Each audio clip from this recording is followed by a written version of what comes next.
Hello YouTube viewers, thank you for tuning into my channel today, and I am working on this little baby room, and you might have seen it before. The walls used to have little letters that were stickers, and there were so many that they were there, I guess, for a long time, so I couldn't take them off. So what I did was I covered them with this brand new decorative paper.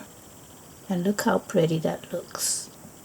Now the curtain is another job. The curtain, I took some ribbon that I got at one of the Dollar Tree stores, and I made some curtains. I just cut it and I stuck it to a curtain rod, right?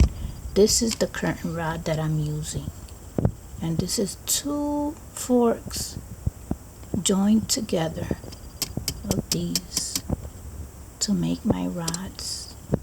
And then I used these hooks. You can also find them like this, but these work better for me. So I took the rod and I placed it on those hooks, and that's what you see there. See it? So now I have my little curtain. And then up here, you see that little light? That's half of a plastic egg that I bought for Easter. So on Easter, they have bags of plastic eggs, and now they come with LED lights. So that's all that is. And the walls, it's very pretty paper, but I had a hard time cutting out the window and the door, especially the window.